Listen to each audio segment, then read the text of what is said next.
Hi everyone. So my name is Akbal Patel, and now I'm going to discuss with you. Recently, we saw in the Parliament House something happened. I think that was not good for me and for my country and for constitution as well.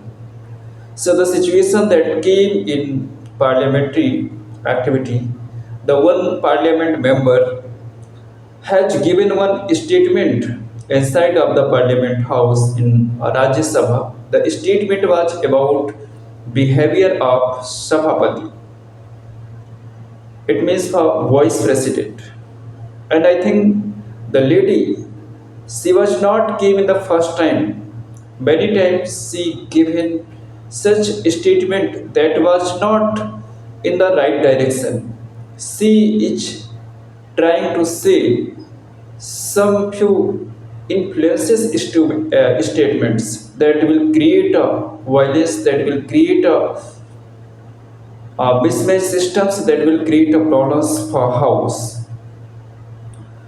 सो मुझे संकोच नहीं है कि उसका नाम लेना यहाँ पे उचित है या नहीं, बट मैं नाम ले लेता हूँ क्योंकि वो चुनी हुई प्रतिनिधि है और चुने हुए प्रतिनिधि के बारे में नाम लेना, अपनी राय रखना कुछ भी गलत नहीं होगा।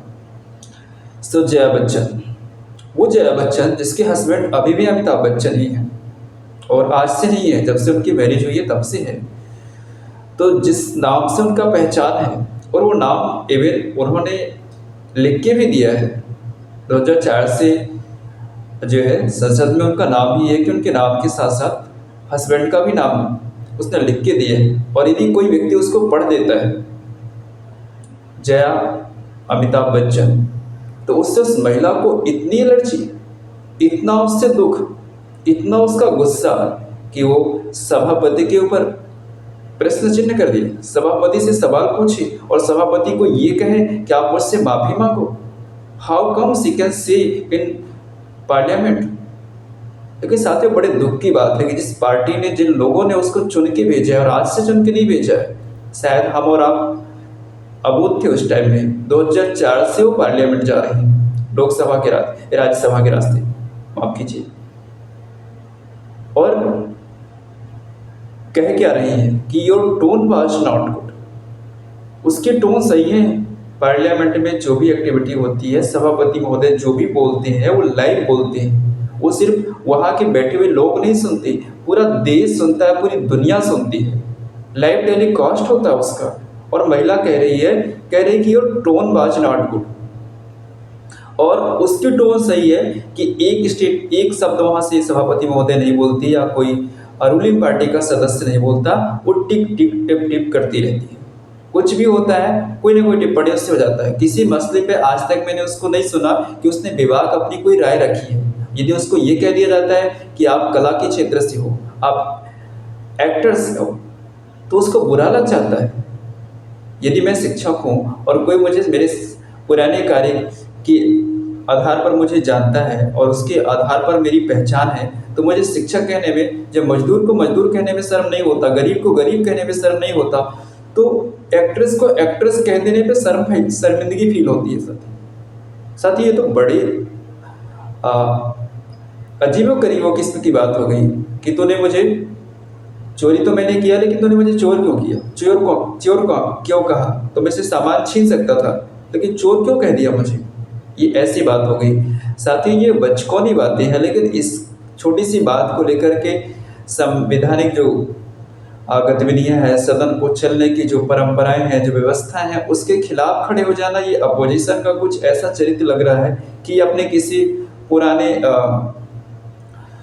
इंसिडेंट का या पुराने किसी बात का बदला लेने का प्रयास करें। जबकि जहाँ तक मैं समझ पा रहा हूँ, हो सकता है यदि आपको समय मिले तो आप भी वो वीडियो देखिएगा, उसमें ऐसा कुछ भी नहीं है कि जब सभापति ने या चेयर पे बैठे हुए व्यक्ति ने गलत कहा है। कुछ भी ऐसा नहीं था, जो भी था वो मर्यादा के अंदर है, कॉन्स्टिट्यूशन के अंदर है। आप सुन सकते हैं और आप खुद इसका एनालिसिस कर सकते हैं। लेकिन सबसे बड़ी बात, इस महिला और अपोजिशन जो इसको एक बड़ा बवंडर बना रहा है, I think this was not good and this was not the right way to show your intention. And you can see also, if you found any error, please share with me. और उस महिला की हिम्मत कि वो chair में बैठे हुए सभापति महोदय को अपना कलीग्स बोल दे। You may sitting on the chair but you are my colleagues, उसने स्पीच में कहा है। कैसे आप कह सकते हो? आपके जिस स्कूल में आप पढ़ते हो, जो टीचर आपको पढ़ाता है, आप उसको कह दोगे कि you are my colleagues, maybe you are standing on the position? नहीं कह सकते हो। तो गुरु है ना आपका, वो तो आपको शिक्षा दे रहा है, डायरेक्शन दे रहा है ना। तो सदन चलाने वाला व्यक्ति, उसकी भी तो अहमियत है। वो तो देश का उपराष्ट्रपति है। क्या उपराष्ट्रपति हमारा आपका किसी का संसद का विधायक का कलीग होगा? वो तो पोजीशन है। लेकिन ये लोग समझते हैं, क्योंकि जब इनके पास सत्ताएं थी तो ये ऐसे ही समझते हैं। सीएम को अपना कलीग, अपना भाई भतीजा समझ करके अपने काम करवाते हैं। उनको आदत है इस चीज़ की। साथियों, शर्मिंदगी उससे ज़्यादा तो मुझे हो रही है कि जिन लोगों ने चुना है, क्या इस महिला का पहले का रिकॉर्ड चेक नहीं किया?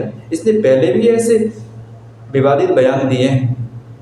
और साथियों, किसी भी पक्ष से हो, चाहे वो रूलिंग पक्ष से हो, चाहे अपोजिशन पार्टी से हो, यदि कोई ऐसा सांसद आता है और वैसा दुर्व्यवहार करता है तो उसको अगली बार टिकट क्यों दी जाती है? सबसे बड़ा प्रश्न तो ये है। और इस महिला पे तो मैं कार्यवाही की डिमांड करता हूँ सरकार से कि इस पे जो है अंकुश लगाया जाए, इसके खिलाफ जो है मुकदमे दर्ज हुए जाएं, क्योंकि ये बहुत शर्मिंदगी है। तार तार इस महिला ने सभापति की चेयर को किया है। इसने रिस्पेक्ट नहीं समझा और इसके नाम में इतनी दिक्कत थी कि इसके हस्बैंड के साथ इनका नाम ना लिया जाए, तो आई थिंक इन्हें वो नाम देना ही नहीं चाहिए था। और फिर ऐसी कोई बात थी तो उसे रिस्पेक्टिव टोन में भी वो रिस्पेक्टिव वे में भी कह सकती थी, सभापति उसे एक्सेप्ट करती। और कितना कोऑपरेट हमारे वर्तमान के सभापति या इससे पहले के सभापति करते हैं। वो चुने जरूर सत्ता पक्ष से हैं, लेकिन वो सत्ता पक्ष के लिए वहाँ पे काम नहीं करते। और मैंने तो देखा है कि इस बार जो राज्यसभा का सत्र चल रहा है, इसमें ज़्यादा से ज़्यादा समय वो अपोजिशन को दे रहे हैं, अपोजिशन की बातें सुन रहे हैं। तो I think as a Indians, we should raise our voice in case anyone is trying to abuse and disrespect of the chairs of the constitutional position. So we should protect him. And my request to Honorable Vice President, please take action, and this action will be message for upcoming MPs in case anyone misbehave with the chair, so they will punished by the chair, that they will care of these types of situations. So thank you so much guys for watching me, and have a nice day. If possible, please like and share, subscribe. Thank you so much.